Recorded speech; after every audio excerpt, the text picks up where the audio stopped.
गीत माध्यम माध्यम आसंत ए समय करताल द्वारा स्वागत करवा।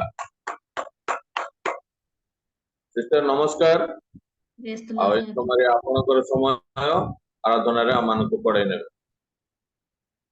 समस्त प्रेस लॉर्ड सर्वप्रथम मोर प्रभु को धन्यवाद दिए सुंदर सुजोग पाई ता सहित मध्य होस्ट आज्ञा धन्यवाद दिए ता सहित प्रभुंकर उपस्थित होइतबा प्रभुंकर प्रिय दास दासी मानक मध्य मोर हृदय सहित नमस्कार जनाए।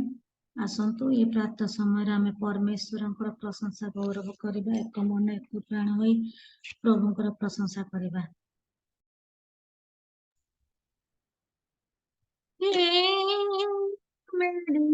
मेरे खुदा हे मेरे खुदा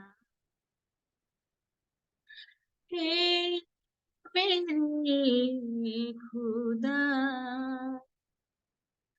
हे मेरे खुदा मिट्टी से घूमी तू मेरू कुंभा मुझको बना दे तेरे अनुसार चाहे सजा दे मुझको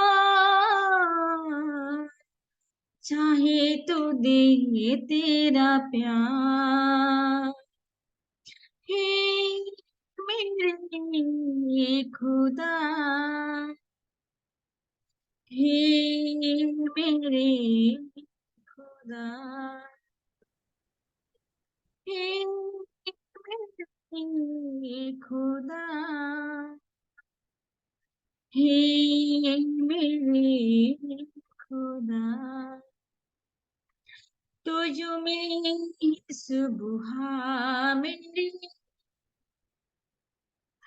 तुझ में ही मेरी सांसों में लेता रहूं तेरे नाम तुझ में ही सुबह मेरे तुझ में ही मेरी सांसों में लेता रहूं तेरे नाम तू ही है राजा सर्वशक्तिमान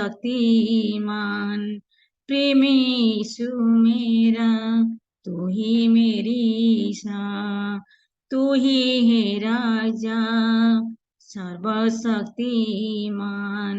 प्रेमी यीशु मेरा तू ही मेरी सा खुदा को पाकर मुझ पर प्रभु तू का चमत्कार हे मेरे खुदा हे मेरे खुदा हे मेरे खुदा हे मेरे खुदा उजालों से भरा सृष्टि जो तेरा अंधारी मिटा देना ज्योति तू दे तेरा उजालों से भरा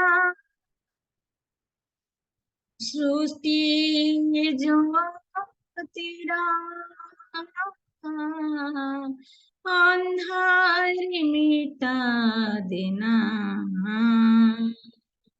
ज्योति तू दे तेरा पापों के सागर में डूबा हुआ था अंधारी जगत में खोया हुआ था, पापों के जगत में डूबा हुआ था, अंधारी जगत में खोया हुआ था। खुदा को पाकर मुझ पर प्रभु तू कर चमत्कार, हे मेरे खुदा, हे मेरे खुदा, हे मेरे खुदा, हे मेरे खुदा। आसतु आ गोटे गीत गाई प्रभुंकर महिमा करबा। वास्तव में परमेश्वर नाम आम को जितेबाला मिली जाए सेतेबाला आम जीवन एक नुआ परी गढ़ी उठी थाए। आसतु से परमेश्वर प्रेमिकमय ईश्वर जहाँ दया अनुग्रह आम प्रत्येक दिन नुआ सकाळ जीवित मान मध्य आम मैंने जीवित रही से दयामय परमेश्वर आ गोटे गीत गाई प्रशंसा करवा। यीशु नाम मिला, यीशु नाम मिला, मेरा जीवन संवर गया, मेरा जीवन संवर गया। यीशु नाम मिला, यीशु नाम मिला, मेरा जीवन संवर गया, मेरा जीवन संवर गया। तूने लहू का तीका मेरे लिए दिया, तूने जपत झुकावर चालिया, तूने लहू का तीका मेरे लिए बहा दिया,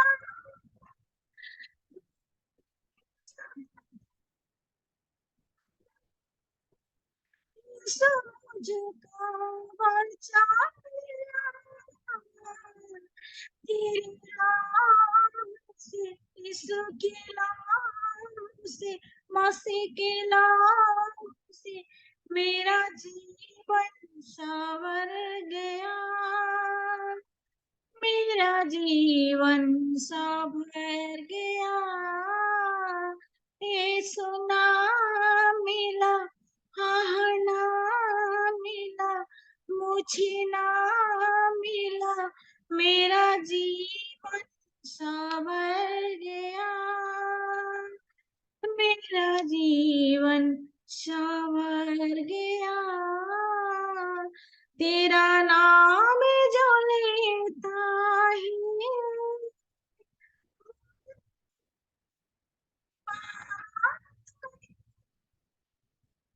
तेरी राह पे चल कर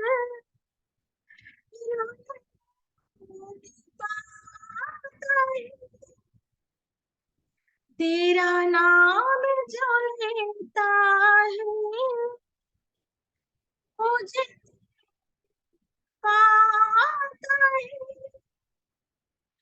तेरा नाम जो लेता है मुझे पाता है, तेरी राह पे चल कर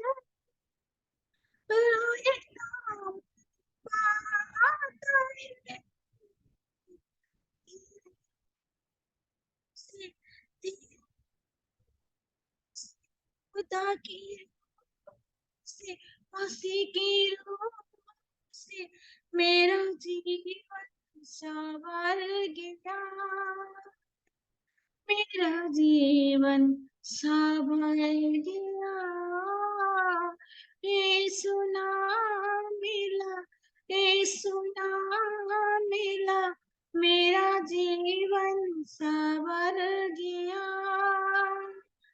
मेरा जीवन जीवन संवर गया। यीशु तेरे हजारी में खुदारत जाना। यीशु तेरे हाथों में जो कमाल। यीशु तेरे हजारी खुदारत जलाल। यीशु तेरे हाथों में जो साथे कमाल। दिल छूने से, मसीह के छूने से, खुदा के छूने से मेरा जीवन संवर गया। मेरा जीवन संवर गया।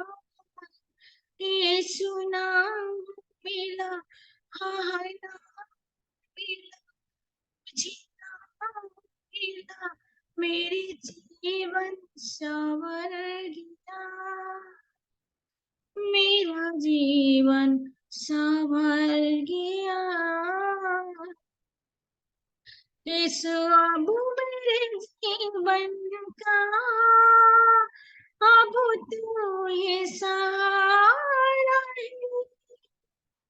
मेरे जीवन का का यीशु तू ये किराया।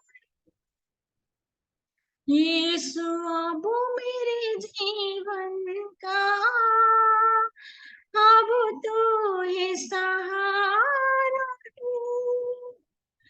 मेरे हस्ती का यीशु तो ये किराया।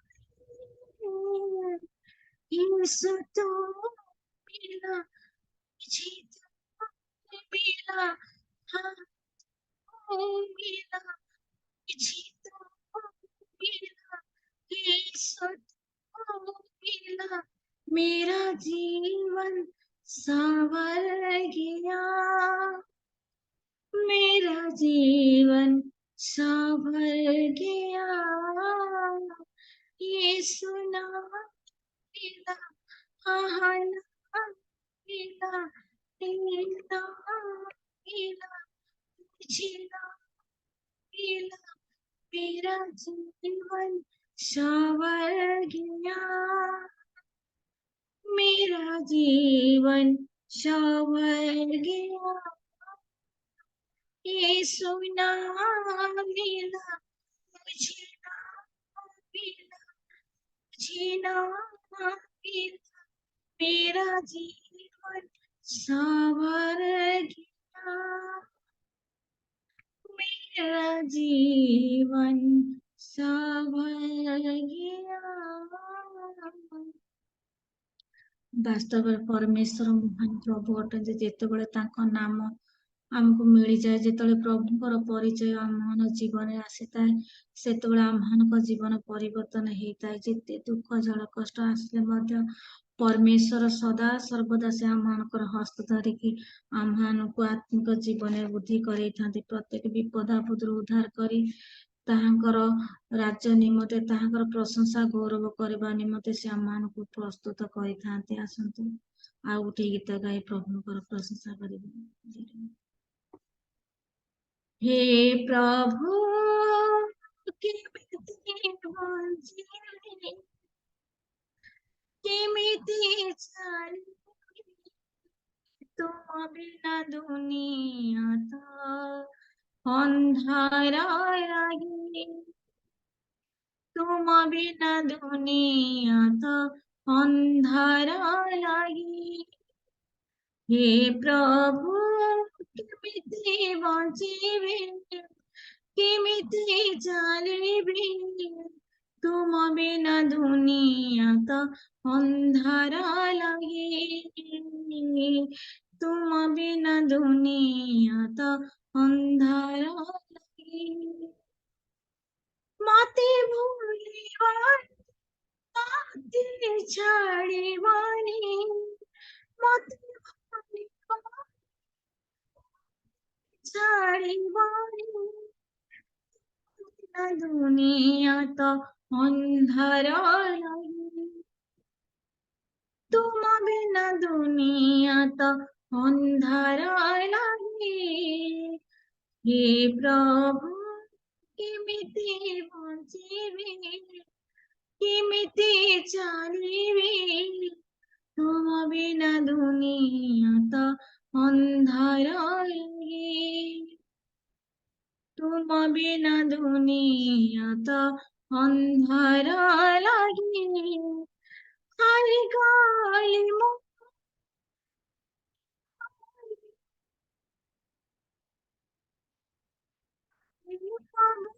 खाली गाली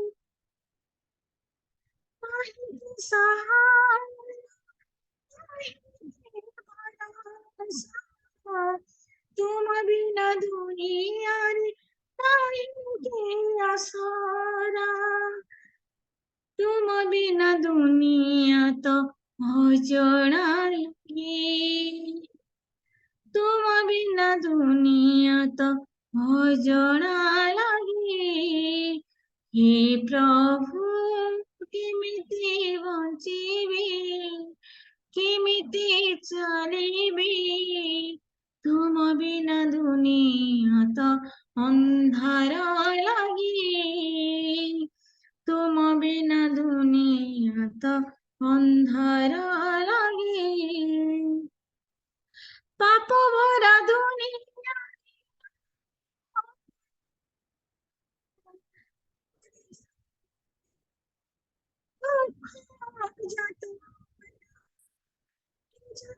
जीवन ढाई दिया तुम्हारी आशीष साधना पाप भरा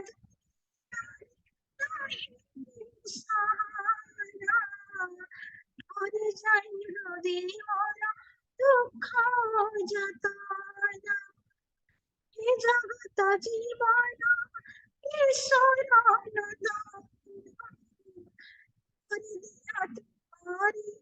आशीष साधना मधुर मनोरमा जिसुका नाम सरग होइछि से नाम प्रदान हे प्रभु केमिति बंचिबी केमिति बोलिबी तुम बिना दुनिया तो अंधार लगी तुम बिना दुनिया तो अंधार लगी हे प्रभु केमिति बंचिबी केमिति चलिबी तुम बिना दुनिया तो अंधार लगी तुम बिना दुनिया तो अंधार लगी धन्यवाद धन्यवाद मंगलमय परमेश्वर प्रभु वास्तव परमेश्वर पिता प्रभु तुम्हें आह्वान कर ढाल स्वरूप होई सदा सर्वदा आह्वान सहित प्रभु तुम्हें सदा सर्वदा पिता परमेश्वर आह्वान कर चला पथरे प्रभु तुम्हें साथी होई चली था प्रभु केतेबेले भी आह्वान को झिंटुआ पाई दे न था केतेबेले परमेश्वर आह्वान को एका करि न था प्रभु मंगलमय राजा तुमर विविध दया सकाश प्रभु तुम्हें आह्वान को प्रत्येक दिन पिता परमेश्वर आवश्यक जगाई पिता परमेश्वर जीवित मान को मध्य जीवित रखी आह्वान को प्रस्तुत करुछ राजा से धन्यवाद होछि वास्तव परमेश्वर तुम आह्वान कर विश्वास नेता अट पिता परमेश्वर समय पिता प्रभु आह्वान सिद्धिदाता परमेश्वर अट प्रभु तुमर प्रेम तुमर गुण जिते गाइले मध्य परमेश्वर केबे हेले भी प्रभु उणा पड़ी न थाए वास्तव प्रभु तुमर प्रेम को वर्णना करबा पाई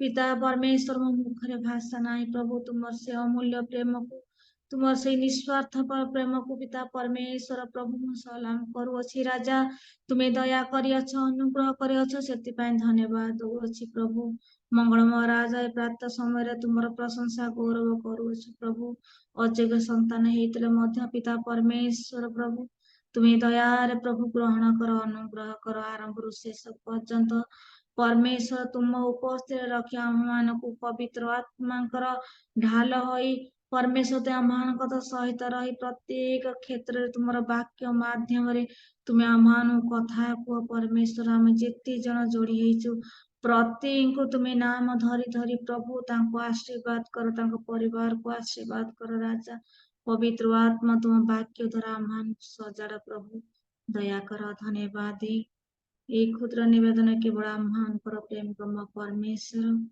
प्रिय प्रभु नाम रे मागे पिता आमेन आमेन आमेन धन्यवाद आज्ञा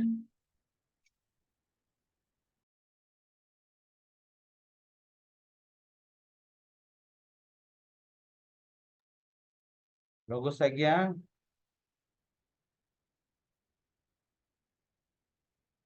लोगोस दास वर्धन आज्ञा वर्शिप सरी थैंक यू धन्यवाद उत्तम भाव वर्शिप कर गले प्रभु आपण को आशीर्वाद करंतो आ ए समय दीदी को स्वागत करबा उत्तम भाव वर्शिप करी अछंती आ ए समय आम मानकर उपयुक्त समय आसी अछि आम माने सही जीवंत वाक्य श्रवण करबा आ ए समय वाक्य निमंते प्रार्थना करिवे आम मानकर होस्ट आज्ञा एवं जो सिस्टर वर्शिप करी गले तांको निमंते प्रार्थना करिवे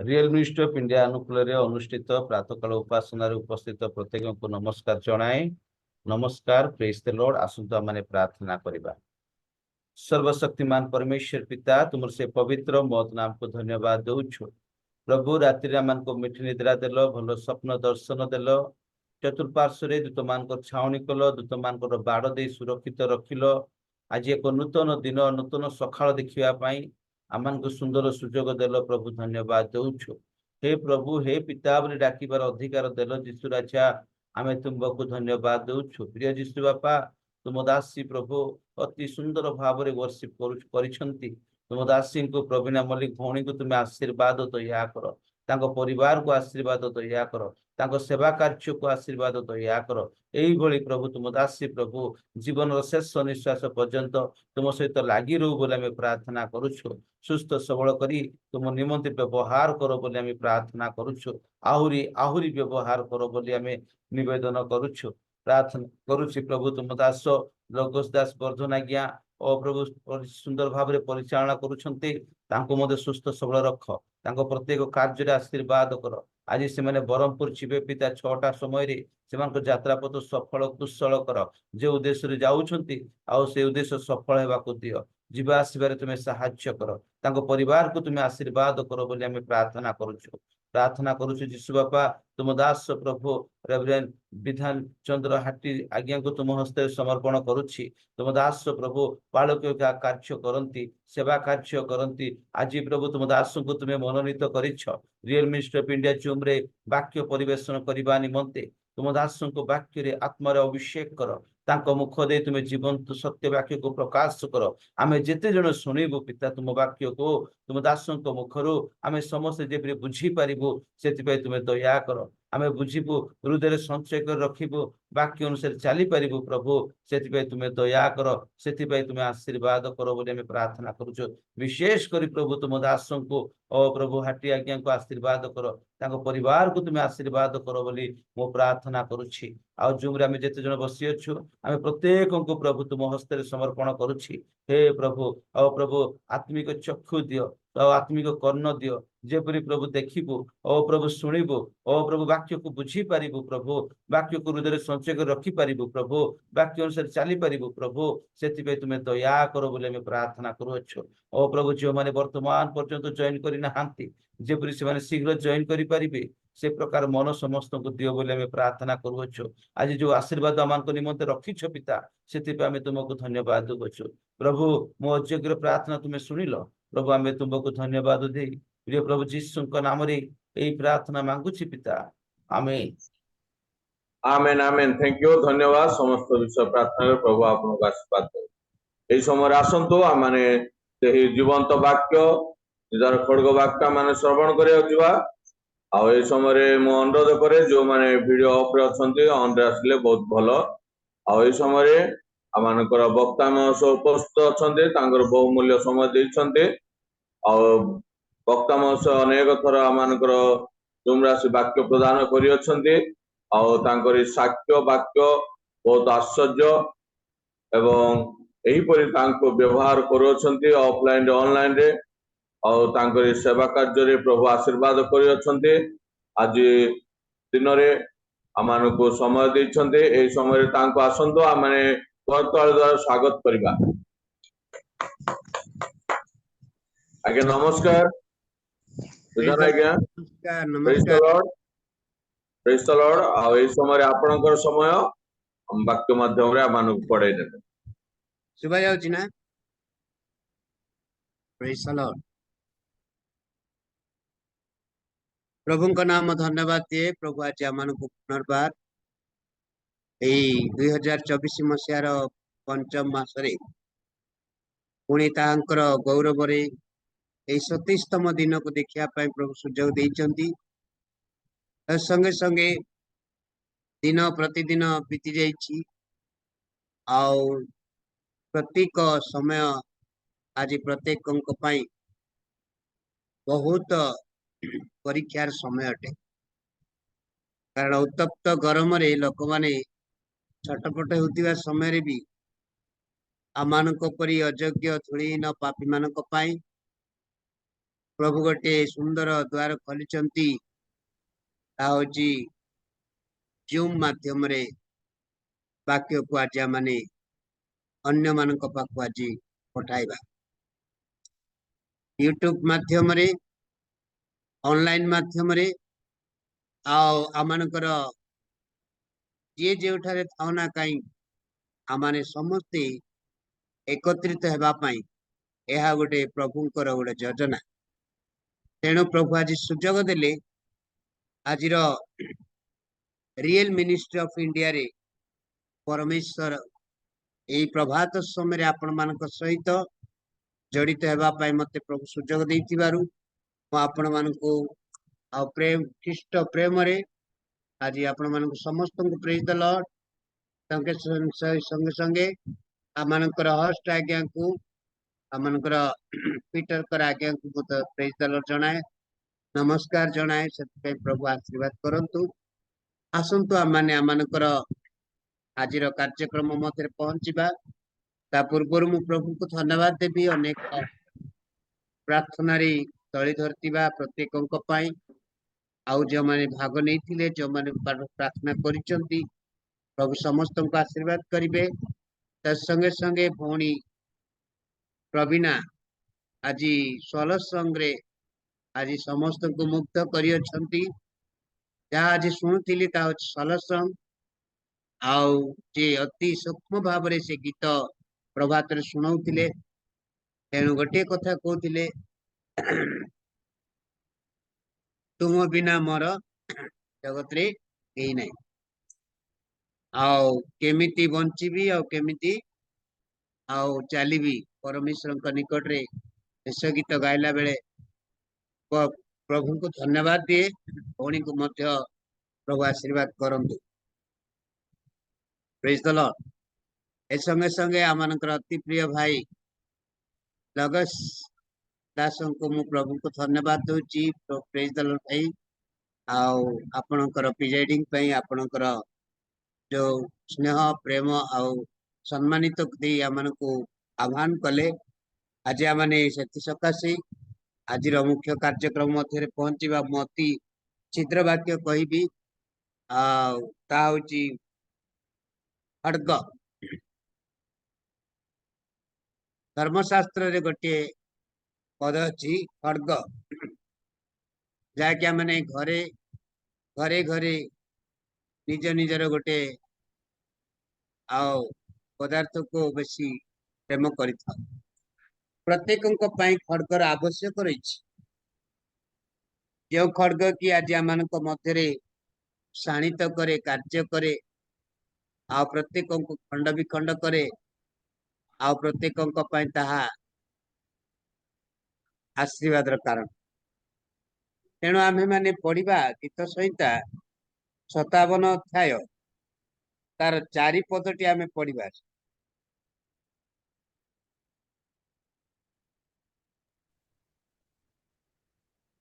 ମୋ ପ୍ରାଣ ସିଂହମାନଙ୍କ ମଧ୍ୟରେ ଅଛି, ମୁଁ ପ୍ରଜ୍ୱଳିତ ଲୋକମାନଙ୍କ ମଧ୍ୟରେ ଯେଉଁ ମନୁଷ୍ୟ ସନ୍ତାନଗଣ ଦନ୍ତ ବର୍ଚ୍ଛା ଓ ତୀର ତୁଲ୍ୟ, ପୁଣି ଜିହ୍ବା ତୀକ୍ଷ୍ଣ ଖଡ୍ଗ ତୁଲ୍ୟ, ସେମାନଙ୍କ ମଧ୍ୟରେ ଶୟନ କରେ। मो प्राण सिंह मानक मध्य अच्छी, मो प्रज्वलित लोक मानक मध्य जो मनुष्य संतानगण दंत वर्षा आ तीर तुल्य, पुणी जिह्वा तीक्ष्ण खड्ग तुल्य, से मध्य शयन करे। से मध्य शयन करे। आम जीवन रे एहीपरि बेले बेले अनेकंक पई गोटे जटिल समस्या हुए तो आम पारिवारिक समस्या रे नचेत सामाजिक आ विभिन्न प्रकार निंदा ताड़ना अपमान मध्य नाई तो शारीरिक भाव रोग कष्ट जंत्रणा मध्य जिते पड़ी रही समय रे से परमेश्वर निकट रे यही कथा कहूँ, मो प्राण सिंह मानक मध्य शयन, मो प्राण सिंह मानक मध्य शयन कर प्रज्वलित लोक मानक मध्य। ताहा होची प्रज्वलित लोक मानक, जो लोक मानकर जिह्वा दंत वर्षा खड्ग तुल्य कार्य करे, मुझे लोक मान मध्य शयन। वास्तविक जेबे आमे धर्मशास्त्र भितर को जाओ, बाइबल स्पष्ट भाव आम को जणाई अच्छा, जेतबेले दानिएल पुस्तक रे आओ दानिएल को सिंह मानक गर्त रे पकागला, सेतबेले सिंह मानक मध्य जेतबेले दानिएल को पकागला, आ से कौन भय कला कि से कौन करिथिबो, से भितरे से कौन चिंता करथिबो आमे निजे भाबिक देख। जदि सिंह मानक गोटे भयंकर ए जंतु आगे जदि आमको आमे टिके गोटे कुकुर हाबुड़ पड़ी गले, कुकुर टिके भूकी देले आमे भय कि कुआड दौड़, जो कुकुर की सब बेले आम पाखे यातायात करती, समाज रे मनुष्य संख्या जमी बढ़ुची, कुकुर संख्या बढ़ुची। सेमिति कुकुर जदि नुआ कुकुर जदि नुआ लोक देखि टिके भोकी देव, ताले आमे केते भय करुचे। जदि सिंह मानक गर्त रे आज दानिएल कौन करि नथि, ताको सिना सिंह गर्त रे पकाई दिया गला, किंतु सी आंठु पाती की प्रार्थना करथिबो, मो प्राण सिंह मानक मध्य शयन करिअछि।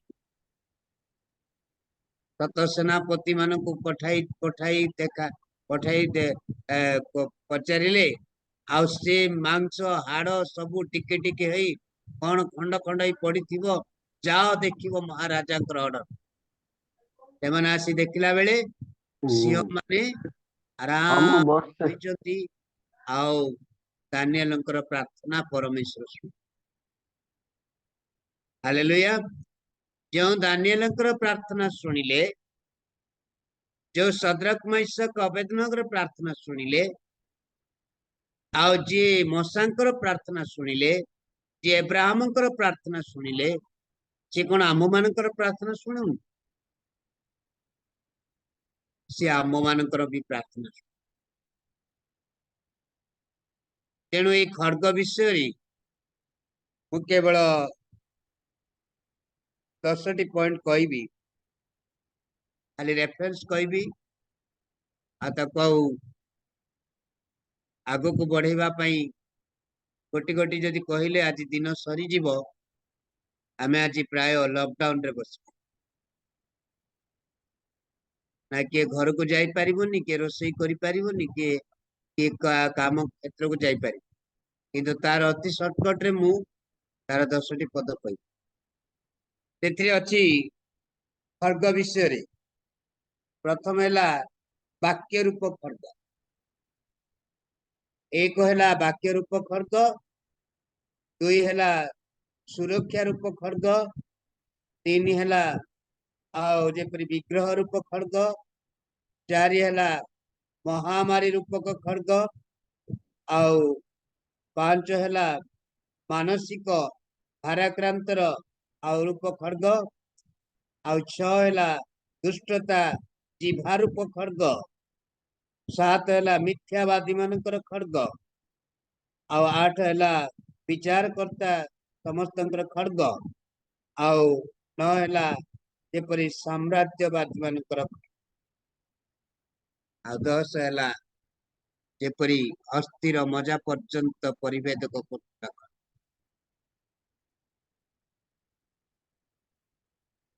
आज जदि आमे এই खड्ग विषय को जदि जीवा ताहले आज मैंने प्रकृत बुझी पारू जे प्रकृत मनुष्य मानक प्रति सतर्क हेबा दरकार,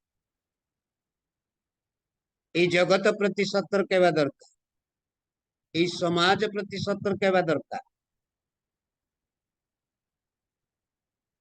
तेणु पवित्र आत्मा मानक एक कथा कहूँ। प्रथमे आसिला वाक्य रूप खड्ग, एफिसियो पुस्तक 6 अध्याय रे आमे देखिबा 17 पद।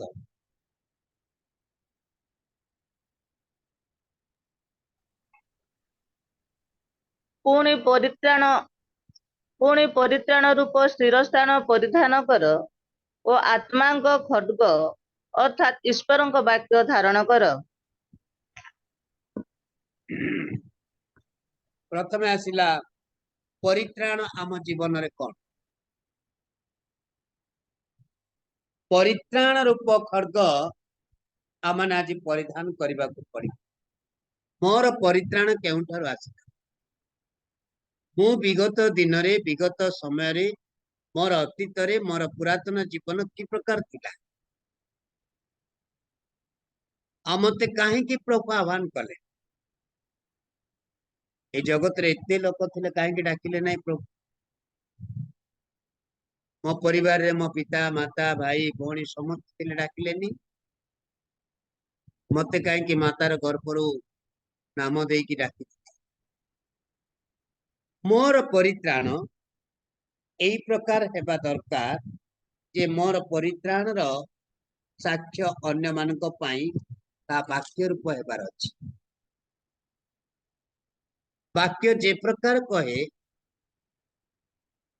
मो जीवन से प्रकार हेबार अछि। प्रभु जीशु ख्रीष्टंकर जेपरि मन थिला मोर से प्रकार मन हेबार अछि। तेणु वाक्य रूप रे आमे खाली कहि दउछु प्रभु जीशु ख्रीष्टंकर मन जे प्रकार थिला मोर भी मन छै, आमे से प्रकार करूछि नाही।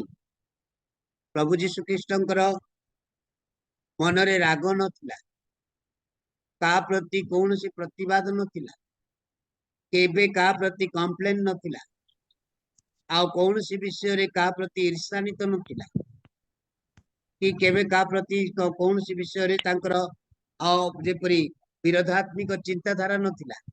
आमे कहि पारछु कि जे प्रभु जीशु ख्रीष्टंकर जे प्रकार मन थिला मोर मते से प्रकार मन। आमे तो टिके कोन के कहले रागी जाउ, आमठु टिके के आगु को बड़ होई गले आमे तो निजको संभाली पार। मते भल कहबार अछि, मोर गीत भल, मोर वाक्य भल, मोर प्रार्थना भल, मोर कथबार्ता भल मोर साहाय्य सहानुभूति भल तेबे मु कहबी नाय मोर परित्राण नहीं परित्राण सेटा नहीं परित्राण रूप खड्ग होची वाक्य जो वाक्य आम जीवन रे कार्य करे जो वाक्य द्वारा आज परमेश्वर को आज आमने ग्रहण करियछु जे वाक्य जीवन को आज आमने परमेश्वर को निकट रे आज सारा समस्त जगत मध्य रे आज साक्ष्य नहीं आसु से परित्राण रूप खड्ग को आज परमेश्वर कौन कहले परित्राण रूप शिरस्त्राण परिधान कर आत्मांकर खड्ग अर्थात ईश्वरंकर वाक्य शिरस्त्राण परिधान कर प्रति समय रे प्रति मुहूर्त रे आमान का जीवन रे वाक्य परि जीवन हेबार अछि दुख आसिला समस्या आसिला अभाव आसिला रोग भी आसिला बा हठात हठात कौन सी प्रकार विपद मते माड़ी आसिला मो जीवन वाक्य परि हेबार अछि वाक्य जहाँ लेखा अछि आमे से प्रकार हेबा ए वाक्य गोटे कथा कहले भय कर नाही आमे तुम संगरे अछि निराश हुआ नाही आमे तुम परमेश्वर आम्बे तुमर दक्षिण हस्त सेतेबेले ए मन भितर थिबा भय छाड़ी चली मन भितर थिबा समस्त प्रकार स्वार्थ संदेह जेपरी अनेक आमान भीतर जो आत्म बड़ीमा रही ता दूर हो कहीं आम शिरस्त्राण वस्त्र परिधान कर जो वस्त्र आज आम पिंधि से वस्त्र पाई कौन सी मारी से तंबू निकट को आसी पार तेणु परमेश्वर मान को कहले जो वस्त्र आज पिंधु परित्राण आम परित्राण को देखला परे आओ जने परिवर्तन हेबार अछि आम परित्राण जीवन को देखला परे आओ जने परमेश्वर निमंते सजीवार अछि आमर परित्राण तो पूर्वे जहाँ करथिलु एबे तो आउर तार अधिक चलछि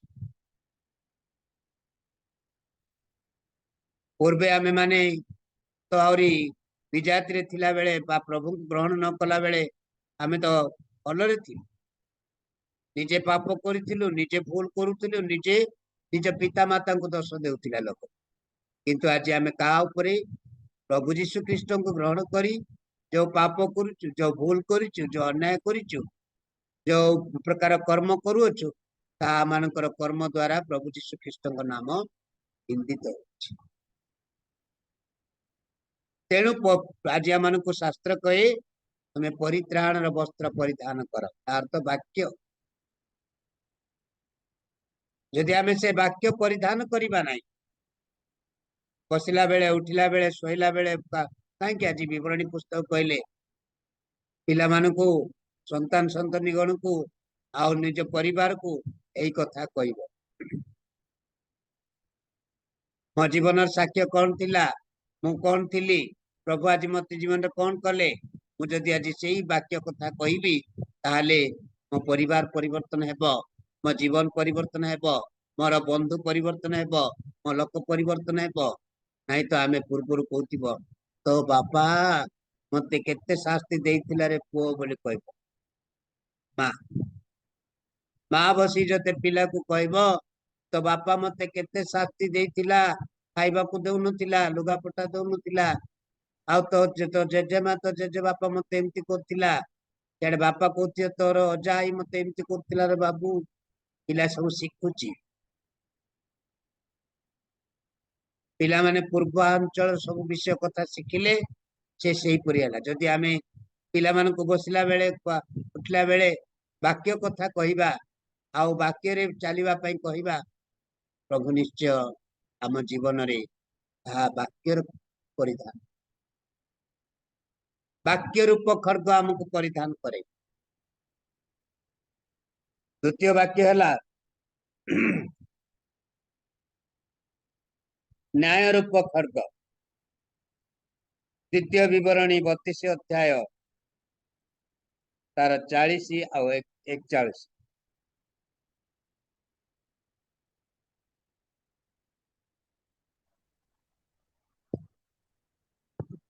କାରଣ ଆମ୍ଭେ ଆକାଶ ଆଡ଼େ ହସ୍ତ ଉଠାଇ କହୁ, ଆମ୍ଭେ ଯେବେ ଅନନ୍ତ ଜୀବୀ ଅଟୁ, ତେବେ ଆମ୍ଭେ ଆପଣା ବଜ୍ରତୁଲ୍ୟ ଖଡ୍ଗରେ ଶାଣ ଦେଲେ ଓ ବିଚାର ସାଧନ କରିବା ପାଇଁ ହସ୍ତକ୍ଷେପ କଲେ।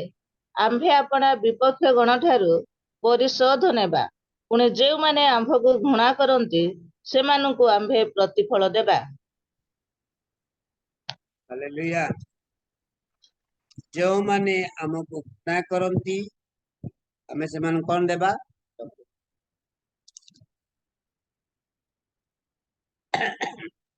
ପ୍ରତିଫଳ रे गोटे कथा कहले,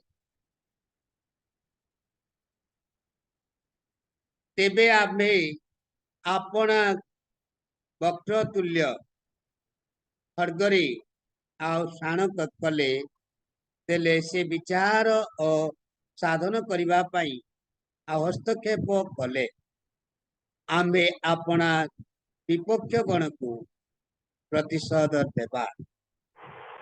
पुणी जो माने आमको घृणा करती से माने को आमे प्रतिफल देबा।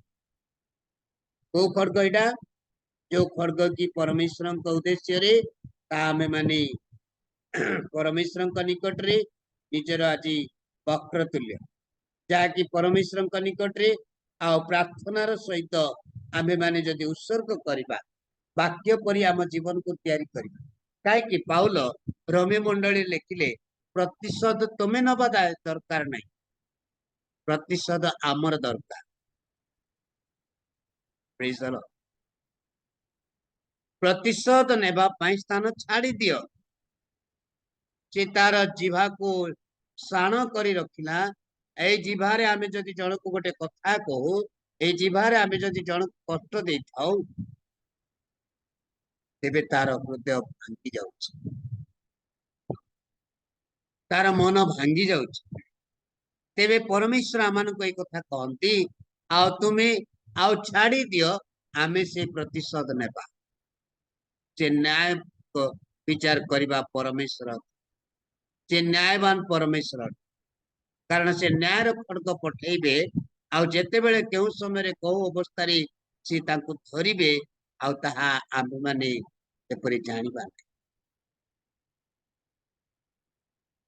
तेणु सेठी आम्भे माने आउ पाउलंक चिठारे जे पढिचु ता लेखा अछि कोन?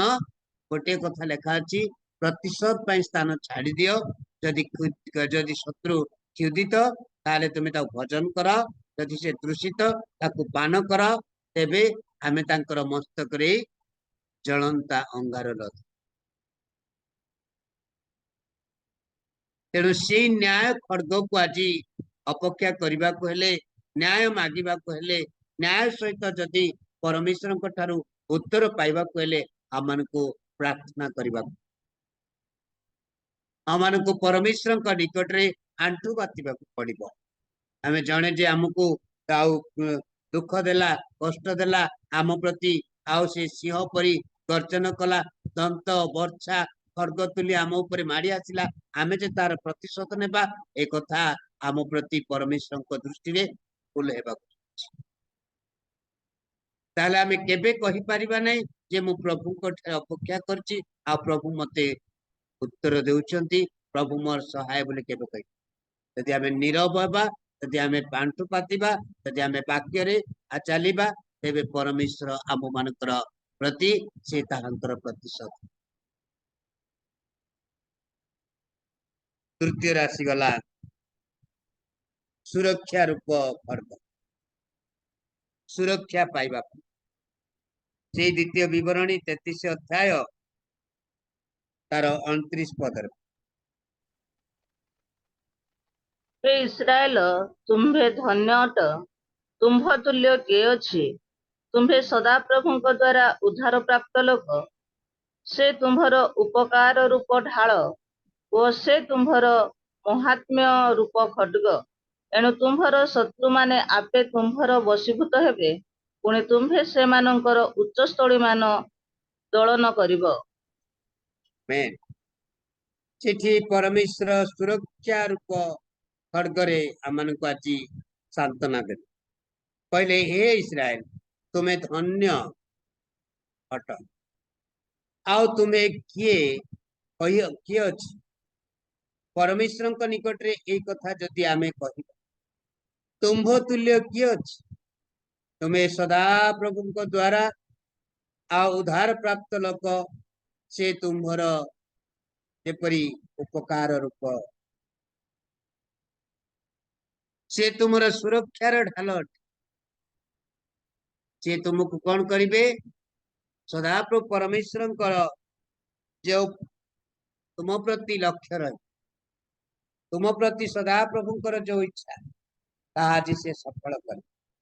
କାରଣ ପରମେଶ୍ୱର ଆମ ମାନଙ୍କୁ କହନ୍ତି ଆଉ ସୁରକ୍ଷା ତାହା ମାନଙ୍କ ନିମନ୍ତେ କାର୍ଯ୍ୟ କରିବେ। ତେଣୁ ସେଇଠି ଆମ ମାନଙ୍କ ପାଇଁ ଆଉ ଗୋଟେ ଖଡ୍ଗ ଅଛି। ଗୀତ ସଂହିତା ତାର 58:6 ପଦ ଆମେ ପଢିବା। 5-6।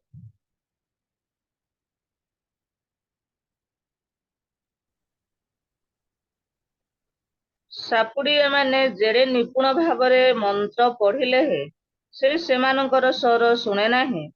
ହେ ପରମେଶ୍ୱର, ସେମାନଙ୍କ ମୁଖରେ ସେମାନଙ୍କର ଦନ୍ତ ଭାଙ୍ଗି ପକାଅ। ହେ ସଦାପ୍ରଭୁ, ଯୁବାସ୍ୟମାନଙ୍କର କଳଦନ୍ତ ଭାଙ୍ଗି ପକାଅ। ହାଲେଲୁୟା। ସଦାପ୍ରଭୁ ପରମେଶ୍ୱର ଆମ ମାନଙ୍କୁ କହିଲେ, ଆଉ ସେମାନଙ୍କର ଆଉ ଯେପରି ଦନ୍ତ ସବୁ ଭାଙ୍ଗି ପକାଅ। ମନୁଷ୍ୟ ଯେତେବେଳେ ଜଣକୁ ଦୁଃଖ ଦେଇ କଥା କହେ, ଆଉ ଅନ୍ୟକୁ ଯେତେବେଳେ ବାଧା କଥା କହେ, ସେ କେବେ ଚିନ୍ତା କରେ ନାହିଁ ମୁଁ କାହାକୁ କଣ କହିବାକୁ ଯାଉଛି। ତେଣୁ ସେ ସେଦିନ ପ୍ରାର୍ଥନା କରି କହିଲେ, ପ୍ରଭୁ ଏହାର ଦନ୍ତ ଭାଙ୍ଗି ପକା। ହେ ପରମେଶ୍ୱର, ସେଇ ଲୋକମାନେ ସିଂହ ପରି। ତାପରି ସିଂହ ପରି। ବେଳେ ବେଳେ ପାରିବାରିକ ମାଧ୍ୟମରେ ଶାଶୁ ଶ୍ୱଶୁର ଗଲେ ବୋହୂ କହୁଛନ୍ତି, ମୁଁ ବିଷାକ୍ତ କଙ୍କଡା ବିଛା ଭିତରେ ପଡିଗଲି। ବେଳେ ବେଳେ ଲୋକମାନେ ଆଉ ଯୋଉ ପିଲାମାନେ କିଏ ଯଦି ଚାକିରି କରୁଥିବେ, ନହେଲେ କୋଉଠି କାମ କରୁଥିବେ, କହିବେ ବଡ ଭୟଙ୍କର ଲୋକ ପାଖରେ ପଡିଗଲେ। କାରଣ ତାଙ୍କର କଥାବାର୍ତ୍ତା ବାଘ ପରି, ତାଙ୍କର ଆଉ ସେ ଭାଷା ଗୋଟେ ସିଂହ ପରି ଥିବ। ତେଣୁ ସେଥିପାଇଁ ସେ କହିଲେ, ଏଇ ସିଂହ ପରି ଲୋକମାନଙ୍କର ଦାନ୍ତ ଗୁଡାକ ସବୁ ଭାଙ୍ଗି ପକାଅ। ତାହା ହଉଛି ସୁରକ୍ଷାର ଖଡ୍ଗ ଅଟେ। ଆଉ ଗୋଟେ ଗୀତ ସଂହିତା 55:21 କଣ ଲେଖା ଅଛି? ତାହାର ମୁଖ ଲବଣୀ ତୁଲ୍ୟ ଚିକଣ, ମାତ୍ର ତାହାର ଅନ୍ତଃକରଣ ଯୁଦ୍ଧପୂର୍ଣ୍ଣ। ତାହାର କଥା ସବୁ ତୈଳଠାରୁ କୋମଳ, ତଥାପି ତାହା ସବୁ ନିଷ୍କୋଷ ଖଡ୍ଗ ତୁଲ୍ୟ।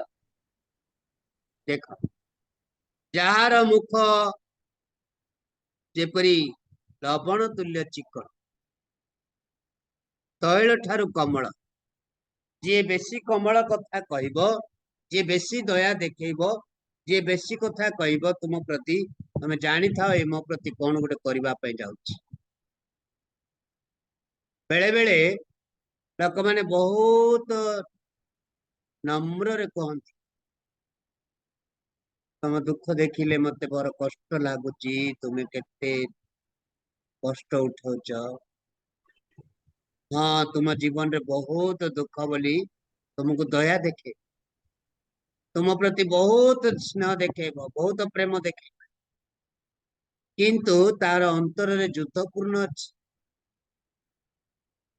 ଯୋଉମାନେ ଦି ଦୁନିଆ ପ୍ରେମରେ, ଦି ଦୁନିଆ ସାହାଯ୍ୟରେ, ଦୁଇ ଦୁନିଆ ତମାନଙ୍କର କଥାରେ ଯଦି କହି ଘରକୁ କଳି ଲଗେଇଦେବ, ନହେଲେ ତ ନିଜ ଜୀବନକୁ ନଷ୍ଟ କରିଦେବ, ନହେଲେ ନିଜର ଆତ୍ମିକ ଜୀବନକୁ ପଛକୁ ଆଣିଦେବ, ନହେଲେ ତୁମର ଆଉ ଆତ୍ମାରେ ବଢୁଥିବା ଜୀବନକୁ ପଛକୁ ଟାଣିଦେବ।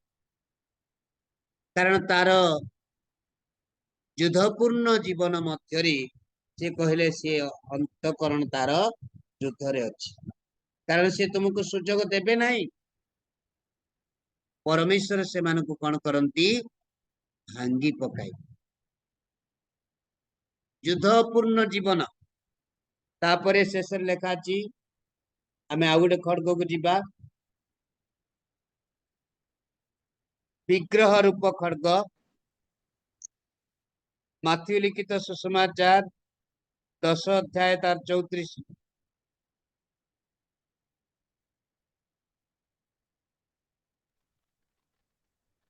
ମୁଁ ଯେ ପୃଥିବୀରେ ଶାନ୍ତି ଦେବାକୁ ଆସିଅଛି ଏହା ମନେ କର ନାହିଁ ଶାନ୍ତି ଦେବାକୁ ନ ଆସି ବରଂ ଖड्ग ଦେବାକୁ ଆସିଅଛି। प्रेज द लॉर्ड समस्ते प्रार्थना करचंती श्याम सेठी आ जिसा भाव आदि पुस्तक लेखाला सत्य 14 सॉरी जहन लिखित सुसमाचार 14:27 लेखाला मु तुमनको शांति दान करबा को आसी मो निजर शांति मु तुमनको देउछि किन एठी कोन लेखा अछि मु तुमनको शांति देबा पई आसी नाही मात्र बरम खड्ग देबा पई आसी केतेबेले कहले जेतेबेले जहन पीतर आंद्रिय से पचाले गुरु गुरु आ ओई समस्त लक्षण गुडा को केबे देखा जिवो बोली पचार शेष काल लक्षण केबे देखा जिवो आ जुगांतर शेष काल मध्यरे केबे सब आमे जानि पारिबु से गोटे कथा कहले जाति जाति विपक्ष रे उठिबो देश देश विपक्ष रे उठिबो भाई भाई विरुद्ध रे उठिबो बंधु बंधु विरुद्ध रे उठिबो मां पुओ को हत्या करिबो आ सेई दिन देखिबो आ जुगांतर समय अति सन्निकट है सेति मु तुमनको शांति देबा पई आसी नाही मात्र खड्ग देबा पई आसी से दिन तुम प्रकृति रे जानि पारिबो जे प्रकृति तुमने परमेश्वर अन्वेषण करूछ ना जगत लोक मान सहित तुम्हें पागल हो जाइए तेणु जुगांत काल तो अति सन्निकट द्वितीय आगमन तो अति सन्निकट नहले परमेश्वर कहले आओ मु तुमनको पाई आओ जहा जहा विवरणी पुस्तक रे कोन कहउतिले ना मु जे तुमे जे जो आज्ञा जदि पालन करिबो नाही मानिबो नाही ताहले मु तुमनको कोन करिवि महामारी पठा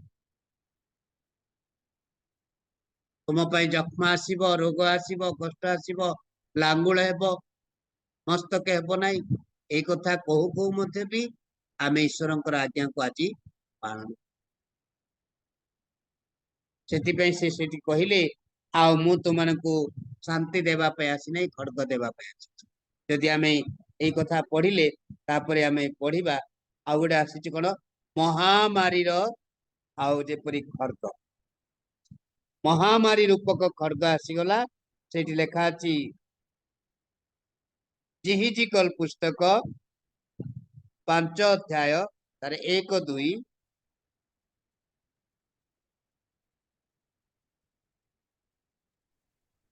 पुଣି हे मनुष्य संतान तुम्भे खंडे तीक्ष्ण खड्ग नापितर खुर परि नेଇ अपना मस्तक ओ दाढ़ी उपरे जळाइब तहु निक्ति नेଇ ସେହି କେଶ ତୈଳ ଭାଗ ଭାଗ କରିବ ତହିଁର ତୃତୀୟାଂଶ ନେଇ ଅବରୋଧ କାଳ ସମାପ୍ତ ହେଲେ ନଗରର ମଧ୍ୟସ୍ଥାନରେ ଅଗ୍ନିରେ ଦଗ୍ଧ କରିବ ପୁଣି ତୃତୀୟାଂଶ ନେଇ ତହିଁର ଚତୁର୍ଦିଗରେ ଖड्गରେ କାଟିବ ଆଉ ତୃତୀୟାଂଶ ନେଇ ବାୟୁରେ ଉଡାଇଦେବ ଓ ଆମ୍ଭେ ତହିଁର ପଛେ ପଛେ ଖड्ग ନିଷ୍କୋଷ କରିବା।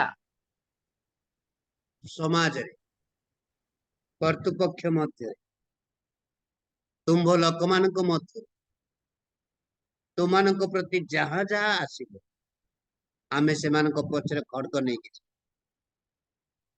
तार 17 पदटी पढंतु से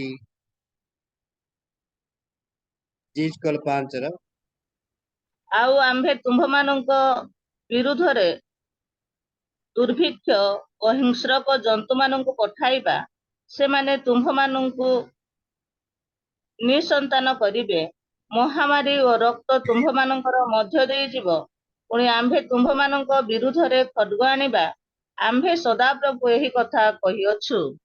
हालेलुया आमे कोन कोन आइबा जदि आमे परमेश्वरंकर विपरीत कार्य जदि करू विरोध रे चालू जदि निर्भर न करू जदि आमे मान्य न करू ताहले आमे तुमको एई प्रकार महामारी द्वारा निसंतान द्वारा आउ समस्त लोक मानक मध्यरे खड्ग पठाई तुमको आमे निश्चित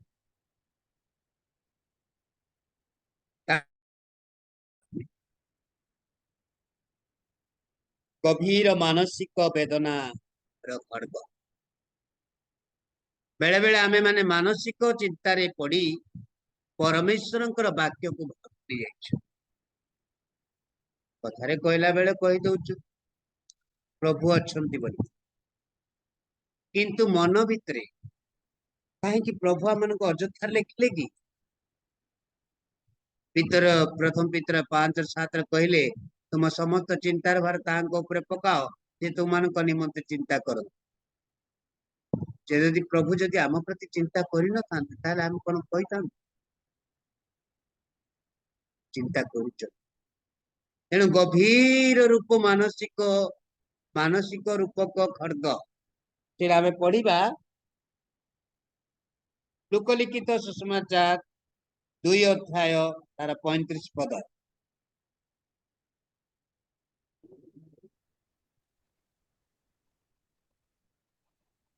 ସେଥିପାଇଁ ଏହି ଶିଶୁ ଇସ୍ରାଏଲ ମଧ୍ୟରେ ଅନେକଙ୍କ ପତନ ଉତ୍ଥାନ ନିମନ୍ତେ ଏବଂ ଯାହା ବିରୁଦ୍ଧରେ କଥା କୁହାଯିବ ଏପରି ଚିହ୍ନ ଦେବା ନିମନ୍ତେ ନିରୂପିତ ପୁଣି ତୁମ୍ଭ ନିଜ ପ୍ରାଣକୁ ମଧ୍ୟ ଖड्गବିଦ୍ଧ କରିବ।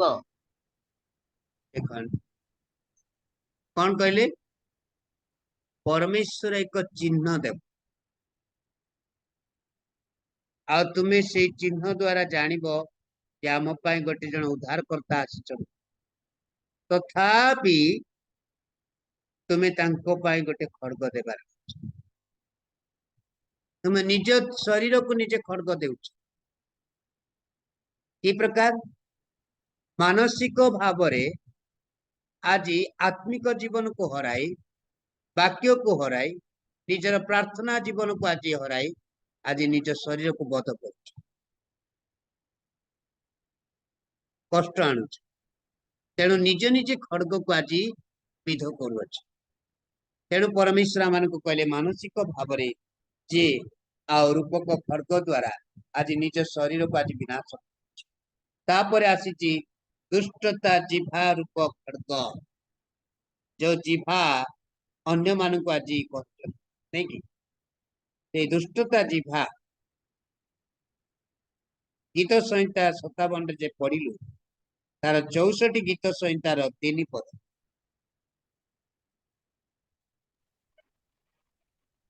ସେମାନେ ଖड्ग ପରି ଆପଣା ଜିଭା ଶାଣିତ କରିଅଛନ୍ତି।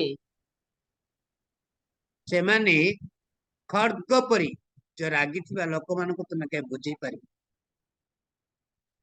से जिभा एते पूरा तीक्ष्ण थिबो से कौन कहूची ता जिभार तुम जानी पारि तेणु से जिभा को तीक्ष्ण करियछि काहे आज जाकुब पुस्तक रे लिखा हैतला जे छोट जिभा गोटे छोट अग्नि गोटे बड़ वनस्थ को आज पोड़ी दउछि गोटे छोट मंग आज समुद्र रे आज से रास्ता देखी जाउछि ये छोट जिभा गोटे मनीष को आज जाली दउछि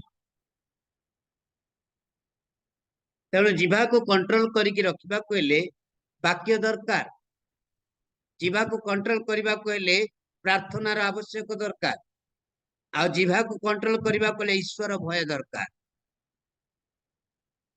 जहाँ ईश्वर भय नहीं जहाँ प्रार्थना नहीं जहाँ वाक्य नहीं से केवे मध्य एक खड्ग द्वारा उद्धार पाई पारि हमर ये अंचल रे गुंडा मान अच्छे आज्ञा प्रति घरे घरे खड्ग अच्छी खड्ग कल बुझी पार्छ तो सबू घरे गोटे गोटे खटा थी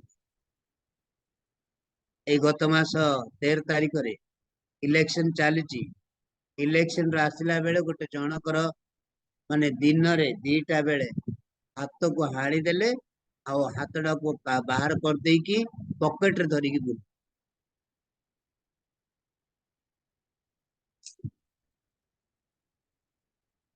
गोटे गोटे खड्ग କିନ୍ତୁ ଆମ ମାନଙ୍କୁ ପରମେଶ୍ୱର ଗୋଟିଏ ଖଡ୍ଗ ଦେଇଛି ବାକ୍ୟ ରୂପ।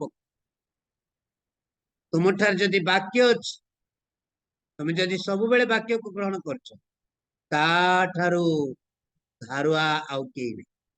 ସେଥିପାଇଁ କହିଲେ ବାକ୍ୟ ଦ୍ୱିଧାର ଖଡ୍ଗ, ଅସ୍ଥିର ମଜା ପର୍ଯ୍ୟନ୍ତ ସେ ପରିବେଦକ କରିବ। ତମେ ବାକ୍ୟ ଯଦି ପଢିବ, ବାକ୍ୟରେ ପ୍ରାର୍ଥନା କରିବ, ବାକ୍ୟ ସହିତ ଚାଲିବ, ବାକ୍ୟକୁ ପ୍ରେମ କରିବ, ବାକ୍ୟ ତୁମମାନଙ୍କ ଜୀବନର ସାଥୀ ହେବ, ତେବେ ତୁମମାନଙ୍କୁ ଆଉ କୌଣସି ଖଡ୍ଗ ଆଘାତ କରିପାରିବ ନାହିଁ। କୌଣସି ଲୋକର ଜିଭାର ୱାର୍ଡ ତୁମକୁ କାର୍ଯ୍ୟ କରିପାରିବ ନାହିଁ, କାରଣ ପରମେଶ୍ୱର କହିଲେ ମୁଁ ପ୍ରତିଶୋଧ ନେବି। ଶେଷରେ ଆସୁଛି ଆମେ ଦେଖିବା ମିଥ୍ୟା ଜିଭା ଗୁଡିକ। ମିଥ୍ୟା ଜିଭା ଗୁଡିକୁ କେବେ ମଧ୍ୟ ତୁମେ ପାରିପାରିବ।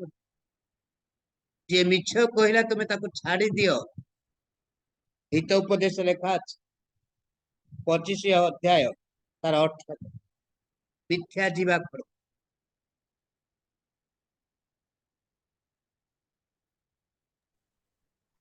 ପ୍ରତିବାସୀ ବିରୁଦ୍ଧରେ ଯେ ମିଥ୍ୟା ସାକ୍ଷ୍ୟ ଦିଏ, ସେ ଗଦା ଓ ଖଡ୍ଗ ଓ ତୀକ୍ଷ୍ଣ ତୀର ସ୍ୱରୂପ।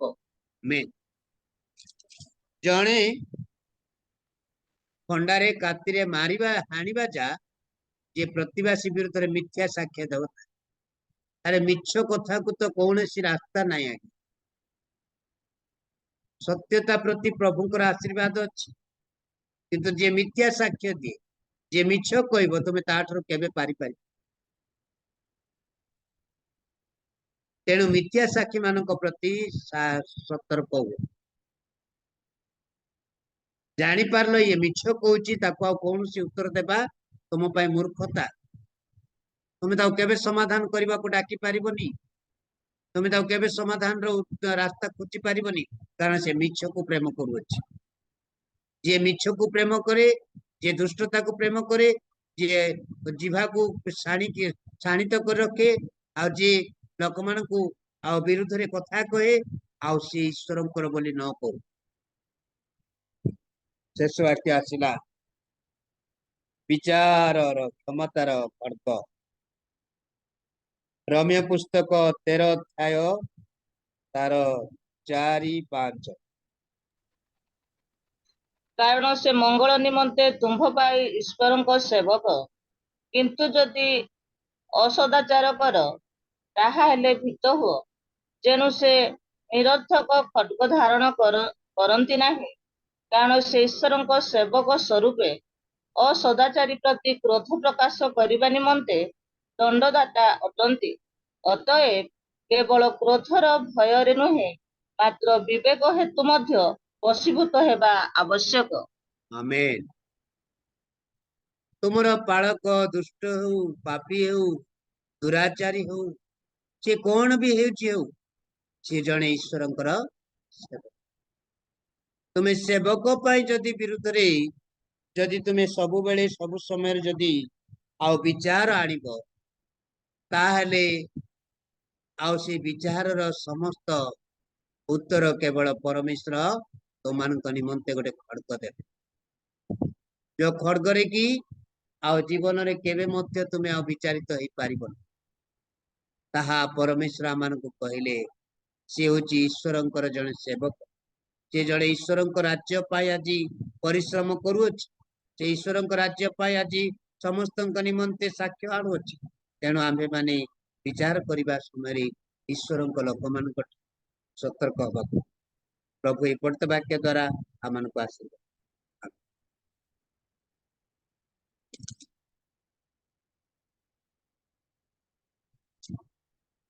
ପ୍ରଭୁଙ୍କ ଦାସଙ୍କୁ ବହୁତ ବହୁତ ଧନ୍ୟବାଦ ଦିଏ। ଅତି ସୁନ୍ଦର ବାକ୍ୟ ଆଜି ଆମମାନଙ୍କ ମଧ୍ୟରେ ସେ ରଖି ଅଛନ୍ତି। ଆଉ 10 ପ୍ରକାରର ଖଡ୍ଗ ବିଷୟରେ ଆଉ ବାଇବଲର ସମସ୍ତ ରେଫରେନ୍ସକୁ ଗୋଟିଏ ପରେ ଗୋଟିଏ ନେଇକି ଆମମାନଙ୍କ ମଧ୍ୟରେ ରଖିଲେ ଏବଂ ସୁନ୍ଦର ଭାବରେ ବୁଝେଇଛନ୍ତି। ମୁଁ ପ୍ରଭୁଙ୍କ ଦାସଙ୍କୁ ଅର୍ଥାତ୍ ରେଭରେଣ୍ଡ ବିଧାନ ଚନ୍ଦ୍ର ହାତୀ ଆଜ୍ଞାଙ୍କୁ ଆଉ ବହୁତ ବହୁତ ମୁଁ ଧନ୍ୟବାଦ ଦିଏ। ଆଉ ଏ ସମୟରେ ଆମମାନେ ପ୍ରାର୍ଥନା କରିବା, ଆଉ ବିଶେଷ ପ୍ରାର୍ଥନା କରିବା। ଆଉ ଆମମାନଙ୍କ ମଧ୍ୟରେ ଆଉ ପ୍ରଭୁଙ୍କର ଆଉ ଦାସ ଅଛନ୍ତି, ଆଉ ଆଉ ହସେ କରାଟ ସାର୍ ଅଛନ୍ତି, ଆଉ ସେ ସମସ୍ତ ବିଷୟ ନେଇ ପ୍ରାର୍ଥନା କରିବେ। ଆଉ କରାର ସାର୍ଙ୍କ ପ୍ରାର୍ଥନା ସରିଲା ପରେ ଆମମାନଙ୍କର ଆଉ ରେଭରେଣ୍ଡ ଲାଭବାନ ରାଉଳ ସାର୍ ଆଦର୍ଶ ପ୍ରାର୍ଥନା ଏବଂ ଆଶୀର୍ବାଦର ପ୍ରାର୍ଥନା କରିବେ। ଆଉ କରାର ସାର୍ ନମସ୍କାର। ହଁ ନମସ୍କାର।